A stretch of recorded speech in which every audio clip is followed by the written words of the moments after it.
Hey everybody, this is Tim Campbell here, and I'm pleased to bring you a development update about our progress on Stormgate, as well as some information about our very next patch, which is coming right up. The vast majority of our team has been heavily focused on some really big endeavors. In particular, we've rolled up our sleeves and are in the middle of a top-to-bottom overhaul of the first 2 campaign chapters that were launched at early access. We're going to share more about this in the near future, but effectively, we're tackling all the things, including a full roster of updated character models, revisiting mission scripts, and re-recording VO, even overhauling the terrain and the mission objectives in them. Additionally, we've been hard at work on Team Mayhem, our upcoming 3v3 team-based competitive mode that I am super excited about. It's entering closed alpha testing at this stage, so it's something that we'll be sharing more about and rolling out to everyone as soon as we can in the near future. We're also in the early stages of a refinement pass through Stormgate's art and audio, where we go top to bottom through the game experience to iterate, improve, and polish it for you. This is a big effort, and it's something that we're going to be sharing more about in the weeks ahead, but I couldn't be more excited about it. In the meantime, our October patch is here, so let's dive in. Our team has been actively working to better optimize the game, and this update brings several performance improvements. First up, we fixed some of the stability and performance issues we had with DirectX 12 and have made this the new default mode if your hardware can support it. We've seen increases in DirectX 12 frames per second by up to 50% on some of our hardware configurations in local testing. In general, DirectX 12 better utilizes your GPU, and Stormgate supports NVIDIA's DLSS 3 features such as super resolution, frame generation, and NVIDIA Reflex with supported hardware. We've also been focused on performance improvements for late game scenarios and lower spec hardware, where we've been generally CPU bound in the past. These optimizations should help alleviate input lag in many of those situations. Our rollback implementation is also more dynamic. Rollback improves responsiveness, but at the expense of an extra tax on the CPU. So now rollback will not be active if there isn't enough CPU headroom to support it. We'd love to hear if you feel the difference or not. Next up, this patch also includes some changes aimed at improving hero progression in our cooperative 3v mode. Our gear system in general was something that a lot of players didn't even realize was available to them in co-op, but was super exciting once they found it unlocked at level 11.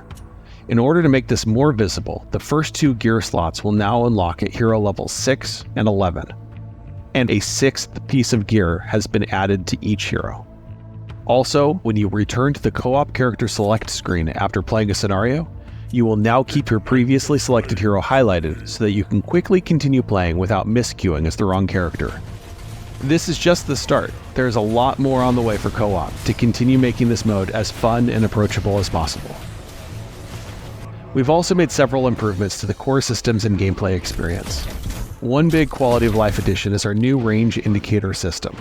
This feature enables abilities or attacks to visually preview how far they can reach so that you can use them more effectively in combat. This is especially useful for siege units, such as the Atlas or Hellborn, as well as hero abilities. We've also taken our first step towards target validation, which is a new feature that will enable us to provide clear feedback about when and why you might not be able to perform an action in-game. One part of this is that your mouse cursor will now change when you use a unit's ability to reflect whether or not your target is valid. We've added a mission restart button in campaign so that you can have an easier time restarting on those harder difficulties. Some new options for team color displays are also now available. Here's how they work. Standard colors are assigned based on the player slot. So in Versus, player 1 is always blue, player 2 is always red. And in a team 2v2 game, you might spawn in as the warm color set or the cool color set. Cool versus warm assigns you the cool set of colors, and your enemies the warm set of colors. And friend versus foe colors are designed to help battle readability by making your enemies appear red regardless of what player slot they're in. In co-op and team games, there can be multiple enemy players, so this unifies their colors to make it easier to identify the bad guys. For the Halloween season, we're giving away 2 free cosmetics as a thank you to everyone who is participating in early access and helping us to polish and refine Stormgate. The Souls of the Fallen Fog of War treatment, where restless spirits haunt the edges of your vision, and Shutterfly, a ghastly moth pet. Both are free for those who log in at least once between the patch date and December 4th. I'd like to end by saying thank you again to you, the community. From us here at Frost Giant, we would not be able to be here to do the things that we're doing and to deliver this game experience if it were not for you and your support. So thank you very much. I'm excited to get this patch in your hands. I'm even more excited to hear what you think about it. So please let your voice be heard. Let us know and send your feedback to us so that we can continue improving Stormgate and making it as great as possible. So again, thank you, and I'll see you on the battlefield.